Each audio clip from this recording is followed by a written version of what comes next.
It's important who I call up for the national team. Absolutely. Assistant coach with Louis van Gaal, and we play the same style that we play at the moment.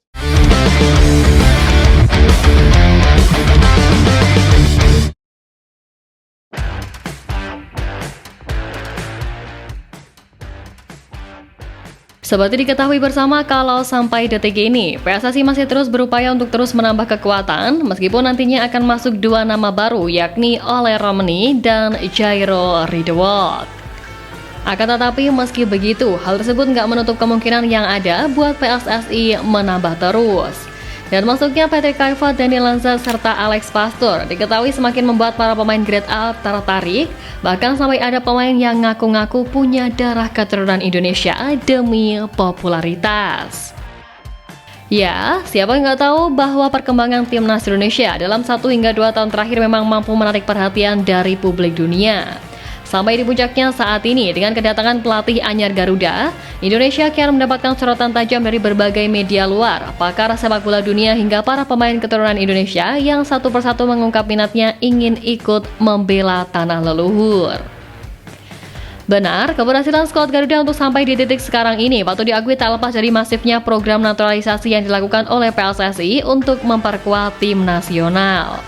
Berkat program tersebut pun, skuad Garuda mendapatkan efek yang instan mulai dari harga tim yang melejit tak karuan dari sebelumnya, hingga kekuatan timnas Indonesia yang dipandang kuat di Asia.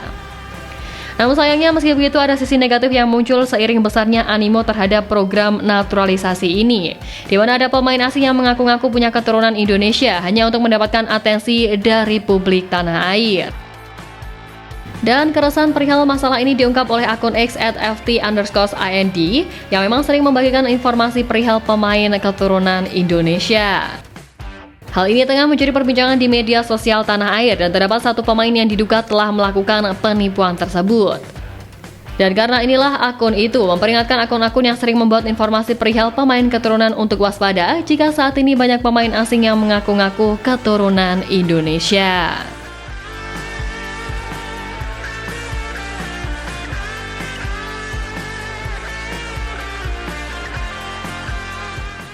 Memang tak bisa dipungkiri banyaknya pemain berdarah Indonesia yang tersebar di berbagai negara membuat para talent scouting tak tahu menahu soal asal-muasal dari sang pemain.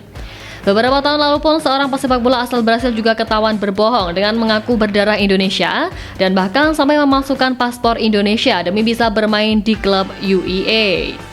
Pemain tersebut bernama Wanderlei Santos sempat diunggah oleh akun sepak bola UEA @UEAkick dengan bendera Indonesia.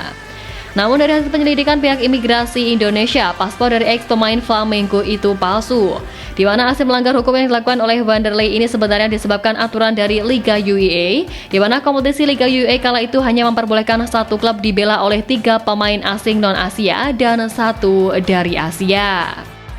Wanderlei kala itu ingin membela klub UEA Al Nassr, namun Al Nassr sudah memiliki 3 pemain asing non-Asia. Wanderlei pun akhirnya mengubah paspornya dari Brasil menjadi Indonesia untuk bisa membela klub tersebut. Tentu saja kasus Wanderlei ini sempat membuat gempar publik sepak bola Indonesia, apalagi setelah kasusnya gempar pada 2016 silam. Wanderlei diketahui masih tetap menjalani karir. Pada September 2016 pun akhirnya Wanderlei kemudian dijatuhi hukuman larangan bermain oleh AFC hingga 60 hari setelah pihak imigrasi Indonesia memastikan paspornya palsu. Sempat ditendang oleh Al Nassr, Wanderlei sempat tak memiliki klub dan baru pada 2019 ia bermain ke kampung halamannya di Brasil dengan membela Coritiba FC.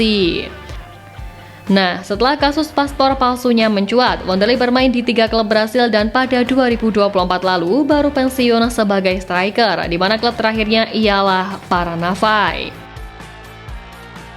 Lebih menariknya lagi, kejadian ini tak hanya dilakukan oleh Wanderlei, pemain lainnya dari Maroko yakni Driss Vetouhi juga memiliki paspor Indonesia yang diketahui juga palsu. Bahkan ayah dari Vetouhi sempat buka suara dengan mengklaim bahwa buyutnya ialah seorang pedagang yang menetap di Pasar Baru Jakarta.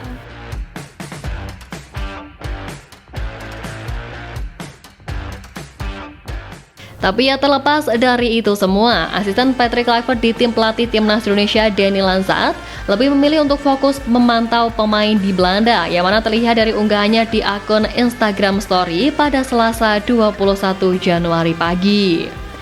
Pemantauan ini menjadi bagian dari tugasnya sebagai asisten pelatih skuad Garuda untuk memilih pemain yang akan dipanggil untuk lanjutan kualifikasi Piala Dunia 2026. Dalam pantauan itu terlihat pemain timnas Indonesia Ivar Jenner yang tampil selama 90+2 menit saat timnya Utrecht bermain imbang 1-1 melawan The Graafschap di Eredivisie. Serta ia pun mampu menampilkan permainan gemilang di lini tengah dari permainan Utrecht. Dalam beberapa video yang beredar pun bahkan tampak Ivar Jenner mampu melewati kepungan pemain lawan dan melepaskan tembakan yang mengancam pertahanan lawan. Sebagai asisten pelatih, Dani Lanza tampaknya ingin tahu kualitas dari Ivar Jenner yang selama ini menjadi tumpuan dari timnas Indonesia secara langsung. Apabila kualitasnya sesuai dengan skema tim pelatih baru, tentu sang pemain akan diboyong kembali ke timnas Indonesia guna menghadapi kualifikasi. Selain Ivar, Dani Lanza juga memantau Eliano Reinders yang bermain untuk PSV Zwolle saat mengalahkan PSV dengan skor 3-1 di Eredivisie pada Sabtu 18 Januari lalu. Momen tersebut juga diunggah melalui Instagram Story, berpose bersama Reinders dan foto pertandingan. Di laga itu pun Reinders diketahui tampil solid dengan kekuatan bertahan dan juga kontribusi aktif dalam serangan.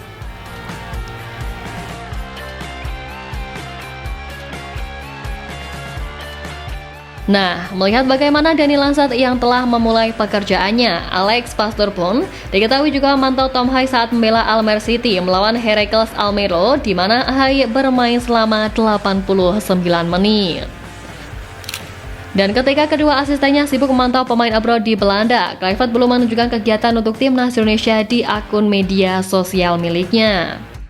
Sebelumnya, Pak Ketua PSSI Pak Erick Thohir menyebut bahwa Kluivert tengah menyeleksi calon asisten dari pelatih timnas Indonesia. Melalui unggahan di akun Instagram resmi PSSI, Pak Erick Thohir mengungkapkan bahwa seleksi ini tidak hanya untuk menemukan pelatih yang memiliki kompetensi tinggi, tetapi juga untuk memperbesar talent pool dari pelatih lokal. Ya, sejatinya menilik ini keraguan publik terhadap sosok PT Kluivert sebagai pelatih timnas Indonesia memang masih cukup tinggi.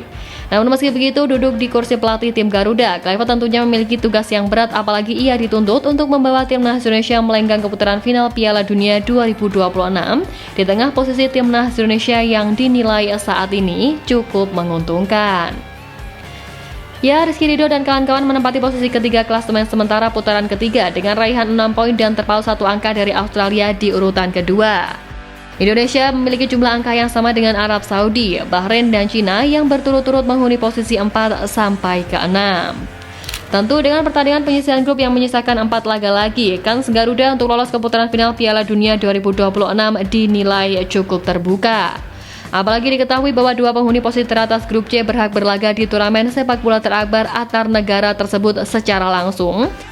Sementara itu penghuni posisi ketiga dan keempat akan melanjutkan pertarungan di putaran keempat kualifikasi.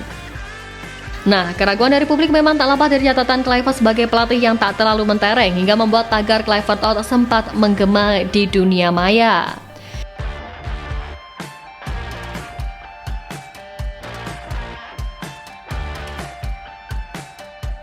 Tapi meski begitu, asisten pelatih Persija Jakarta Ricky Nelson menyebut bahwa statistik masa lalu seorang pelatih tak bisa menjadi acuan dari perjalanan karir berikutnya. Menurut Coach Ricky, keberhasilan seorang pelatih termasuk Patrick Kluivert di timnas Indonesia tergantung oleh banyak faktor. Oleh karena itu, Ricky Nelson menyebut Patrick Kluivert harus mendapatkan dukungan dari banyak pihak, baik itu dari PSSI, pemain, staf pelatih, dan juga supporter demi mendongkrak prestasi timnas Indonesia. Jika semua saling support satu sama lain dan tak saling menumbangkan, maka bukan tak mungkin Indonesia bisa meraih mimpi bersama untuk melenggang ke gelaran terakbar dunia edisi 2026 itu.